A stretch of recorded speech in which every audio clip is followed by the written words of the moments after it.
What is down, everybody? It is your main course, Slow Pancake, and welcome back to another video. Today we are going over Kenobi once again. Now, this is the final review of Kenobi. This is the final episode of the series. So, I've got quite a bit to say. I'd like to clarify first that I have nothing to gain from siding with either side. Right? Like, this is my actual opinion. I have, the last Kenobi video got 1 view. I'm clearly not doing this for views. I'm doing this because I love Star Wars. First, we're going to go over this episode, and then we're going to go over the whole season. I really enjoyed this episode. There were certain parts where I was a little shaky on, but most of this episode, I really enjoyed. Obviously, Reva was just... I was so excited. I was waiting all of yesterday, waiting to see it. The whole time I was at work, I was thinking about what's going to happen, how they're going to do this, how this is going to happen, the fight, And then, all the afternoon, everything, I'm just thinking about this, and then it opens with just Reva on Tatooine, and I'm like, oh man, come on. It was immediately I was disappointed, which is bad to say, but it was just, how did she just recover from that wound so easily? And then we switched to them on the ship trying to evade Vader's Star Destroyer, which I don't really know how the Star Destroyer didn't take them out easily. If there's anybody in the Star Wars universe, you got to make some new and improved hyperdrives. I swear. Every time a main character is in a ship trying to flee from another ship, the hyperdrive goes out. It's okay, the first few times it happens, it's dang, those hyperdrives must be sensitive, which is understandable, because, it's a pretty complicated process to fly, hyper, But dude, if somebody made a new and improved hyperdrive, millions, maybe billions of credits. Honestly. Then we get, la-di-da-di-da, I don't want you to leave, Obi-Wan, la-di-da. Obi-Wan's gone in the escape pod, Vader chases him. Alright, Grand Inquisitor's hey, that's dumb. Vader shut up, I will kill you. They fight. And the fight was amazing. The choreography, so... I'm sure I know a lot of people are going to down on the choreography. A lot of people are going to compare it to Revenge of the Sith and be this is just not that good. We got to think here. Vader is in a Neanderthalic suit. It's a very bad suit. He is not nearly as mobile as he was Revenge of the Sith Anakin, right? Or Revenge of the Sith Vader. And Obi-Wan is not 100% yet, I don't think he ever really hit 100%. I think right at the end he hit where he was at the Revenge of the Sith. But through most of the fight, I don't think he was there yet. I think, he's still recovering from not using the Force for 10 years or whatever. So I thought that the fight was choreographed very well, actually. I thought that it was a very well-made fight overall. I didn't really like how they kind of cut from this, super intense, super emotional, everybody watching connects to it fight to Reva chasing Luke in the desert. I feel like you went from one extreme to kind of a, mid-scene. I also don't know how Reva got to Tatooine that quickly. The way it lined up just didn't really make sense. Reva just got stabbed almost in the heart. I don't know how it really missed her heart. And then she's just on Tatooine a few minutes later. But the fight was amazing. How he cut off half of his mask. And then when he was talking, and it was a mix of James Earl Jones and Hayden Christensen talking, that was awesome. That's probably my favorite part of the show. Just amazing. And then Obi-Wan accepting he's not going to be able to turn Vader back to Anakin. It's just so emotional, and so I thought that was really well made. The Reva part, though, I feel like in A New Hope, Luke knows nothing about Jedi and Sith and stuff like that. Luke he's just a farm boy that doesn't really know much of anything about the galaxy. And he's just getting chased by this woman with a red lightsaber. I mean, okay, he didn't see the lightsaber directly, alright? He had to have noticed, like, a red glow behind him, or heard the ignition of the lightsaber, or, like, slashing through stuff. Like, Uncle Owen and Beru told him it was Tusken Raiders. Like, no, it wasn't. Like, he's coming back asking questions. And you know he's going to remember this because it's such a traumatic experience, you know? Yeah, he's only 10. You don't remember much from when you're 10, but, like, this kind of stuff, yeah, you do, you know? One thing I would have liked is a little bit more of an Obi-Wan training arc. I feel like Obi-Wan's progression wasn't that well documented. I feel like we didn't get enough Obi-Wan. Then we get him leaving Leia, right? Which I thought was actually pretty well done. They did a pretty good job of not retconning the Leia sending the droids down, R2 and 3PO, to, like, because she acted like she didn't know Obi-Wan. Well, Obi-Wan told her, no one can know that we know each other, you know. So that was I think that was pretty well done without mind wiping her. The only problem that I have with this is she literally watched Obi-Wan die, you know, and, like, didn't really have any reaction. And then he went back to Tatooine, he's chilling, he meets Luke, which I really did not like how they did this scene. And I haven't seen anyone else bring it up, but, like, Obi-Wan walks up to Luke with a lightsaber hanging by his side. Like, the hilt of his lightsaber is just sitting on his side when he walks up to Luke. Like, you can see it flashing while his robe moves. And I'm like, Luke's gonna, like, see that.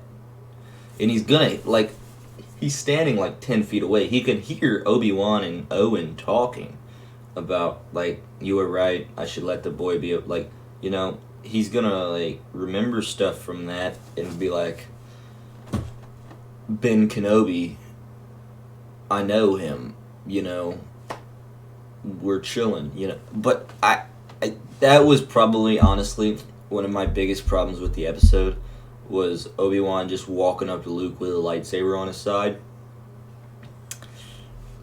I mean, I understand maybe that, like, Luke doesn't know what a lightsaber is. And I guess maybe Luke could forget that. But I feel like it's just a cheap way of going about it. Just being like, yeah, he just forgot. And I'm like, I don't understand it, really. But that's pretty much everything about this episode. Right, episode 6, the finale. 8.75 out of 10. I really enjoyed this episode. My favorite episode yet by far. Hopefully I didn't give the last episode a 9, because that would look really weird. You know, I feel like the first 4 episodes, I feel like 2, 3, and 4 were kind of like, meh, you know. 5 and 6 were really good, and 1 was just more Obi-Wan just chilling on Tatooine. Before I start talking bad about it, I enjoyed it. Okay, I had a fun time watching it. I'm glad that a lot of people liked it. I know a lot of people did like it. A lot of people that aren't as concerned with canon and, you know, consistencies and stuff like that. People who are just watching Star Wars just to enjoy Star Wars, you know. I feel like a lot of those people really enjoyed this show. I'm glad that people enjoyed it. I want people to enjoy Star Wars. That's what all Star Wars fans should want, is more people to enjoy the thing that they enjoy. I enjoyed the show, okay? It wasn't perfect by any means.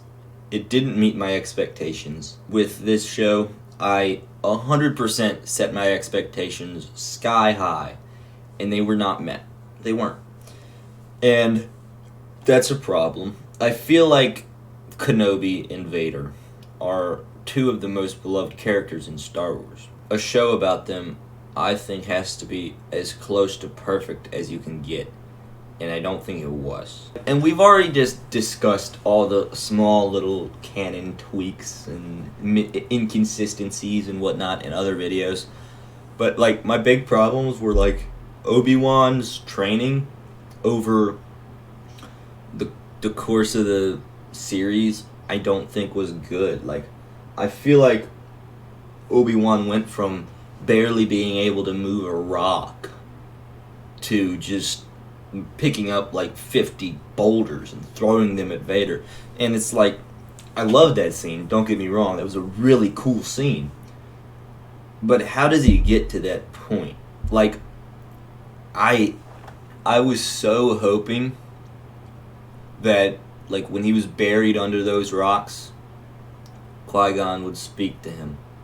And that's what would make the transition.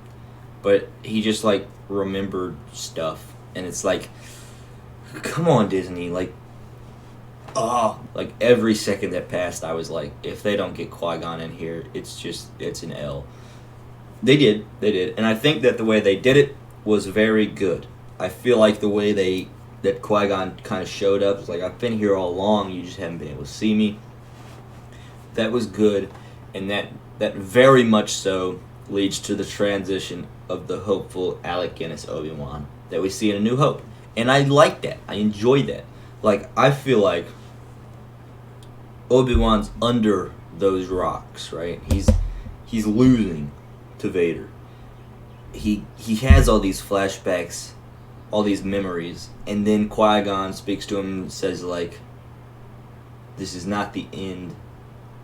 The boy and the girl are still alive. Hope is still alive. Or something like that. You know, I'm not a movie writer, right? I'm not a screenplay writer. I don't know what you would say. But if Qui-Gon came in at that moment and said something, and Obi-Wan just like, Master, you know, and then picks up the rocks and then just goes ham on Vader, and then sees him as he's leaving, I feel like it still would have the same effect, you know. And Reva, I don't even really want to talk about Reva, but like, her character just wasn't very well made, I don't think. I feel like she was rushed. I feel like the writing with her was mediocre at best. I just feel like her character didn't fit very well, and I feel like there was a lot of plot armor around her character. What I would have liked to see was, so she gets stabbed by Vader, right? Like, right there, you know?